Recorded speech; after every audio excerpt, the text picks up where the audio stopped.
오늘은 여러분의 인간관계에서 큰 도움이 될 거라고 확신하는, 어떤 경우에도 침묵을 지켜야 하는 6가지 상황에 대해 말씀드리려 합니다. 첫 번째, 상대방이 내 말을 소중하게 듣지 않을 때는 침묵하라. 주변 사람들과 대화할 때에는 목소리를 높여서는 안 되는 상황이 있다. 그 상황은 내 말을 듣는 상대방이 내 말을 소중히 여기지 않고 소홀하게 생각할 때가 바로 그때이다. 그것을 인정하고 받아들이는 것은 결코 쉬운 일이 아닐 것이다. 사람은 누구나 자신을 소중하게 생각하고 내가 내뱉는 말 한마디 한마디가 무척이나 중요한 말이라고 생각하는 경우가 많다. 하지만 아무리 도움이 되고 인생의 보물 같은 조언일지라도 상대방이 그 말을 소중히 여기지 않는다면 입이 아파가며 목소리를 높일 필요가 없다. 내 말을 소중하게 여겨줄 사람은 그 사람 외에도 무수히 많고 많다. 상대방에게 헛된 기대심을 갖고 이렇게 좋은 말을 해주면 상대도 좋아하겠지 라고 얘기했다가 시큰둥한 대답에 실망한 적이 많을 것이다. 따라서 이를 반드시 기억하라. 당신의 말을 소중하게 여기지 않는 사람에게는 침묵이 최고의 대답이라는 것을. 두 번째, 그 말이 진실이더라도 상처가 될 것 같다면 먼저 침묵하라. 침묵해야 하는 두 번째 경우는 내가 뱉는 말이 남들에게 유용할지라도 듣는 사람에게 상처가 될 가능성이 더 높을 때이다. 물론 진실을 추구하는 것은 무척이나 중요하다. 설령 그것이 아무리 가혹하고 상처를 줄지라도 다른 사람들이 진실을 들어야 할 때도 있지만 이러한 상황은 우리가 생각하는 것보다 더 드문 경우이다.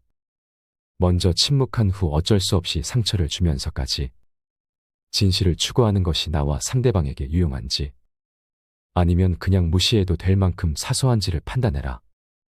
아무리 유용한 말이라도 진실을 추구하는 것은 남들에게 상처를 줄 수밖에 없는 일이거늘 유용하지 않다면 그 말은 상대방뿐만이 아닌 나에게도 상처로 돌아오는 법이다.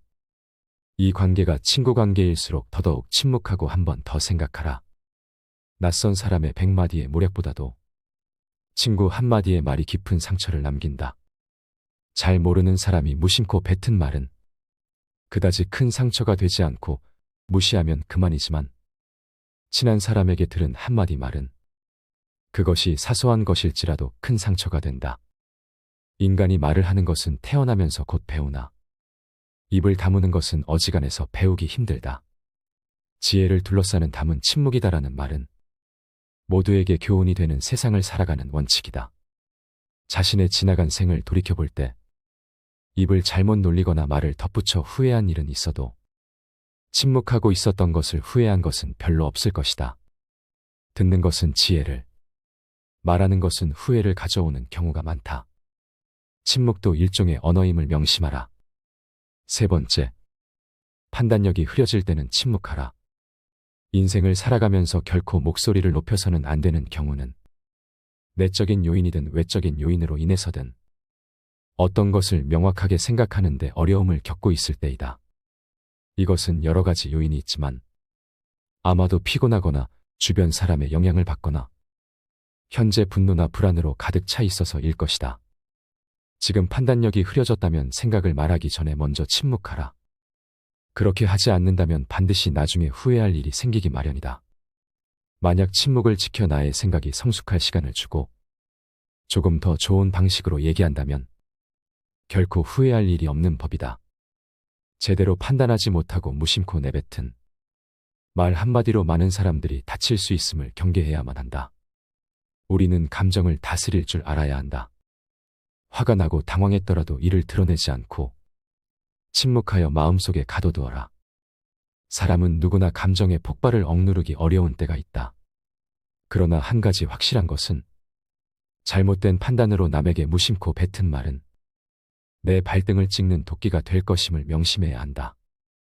네 번째, 그 얘기가 사실인지 거짓인지 긴가민가 할 때는 침묵하라. 물론 우리는 그 말이 진실이든 거짓이든 그것에 대해 자유롭게 추측하고 목소리를 높일 수 있다.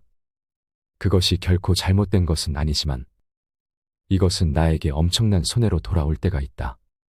예를 들어 우리가 다른 사람에게 큰 영향을 미칠 수 있는 것에 대해 이야기할 때가 바로 그렇다. 예를 들어 상대방의 건강 문제나 상대방에게 손해가 될 수 있는 정보들이 그렇다. 이런 주제는 건강한 상대방도 건강을 걱정하게 만들고 상대방에게 정신적, 재산적으로도 손해를 끼칠 수 있는 법이다.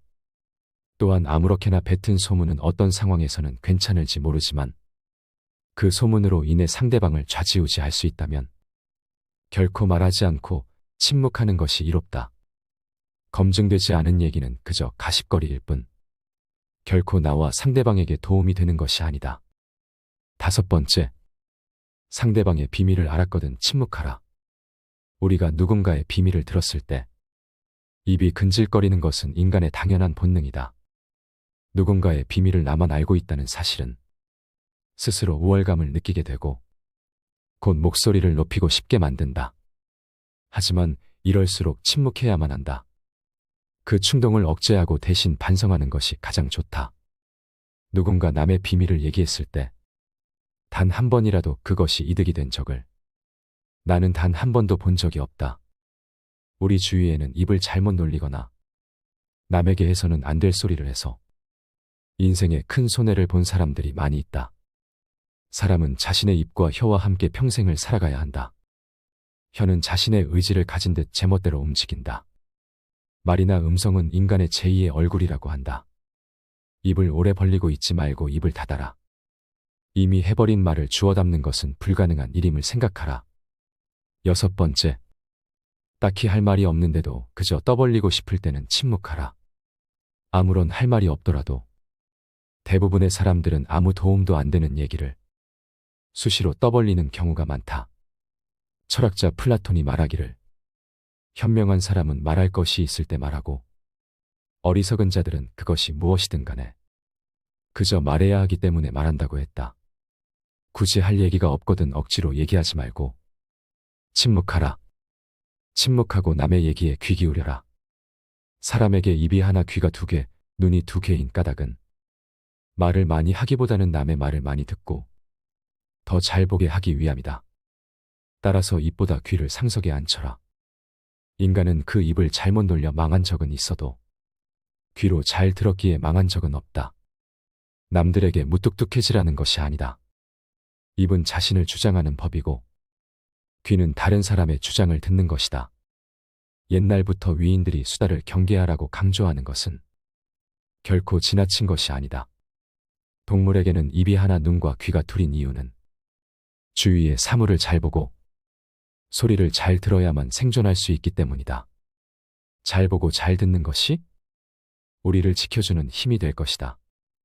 침묵은 거친 세상에서 나를 지켜주는 가장 강력한 무기이다. 아인슈타인의 지혜를 빌리고 여러 생각들을 가미하여 영상을 제작했습니다. 이 영상이 여러분들께 도움이 되기를 바랍니다. 감사합니다. 지혜의 숲이었습니다.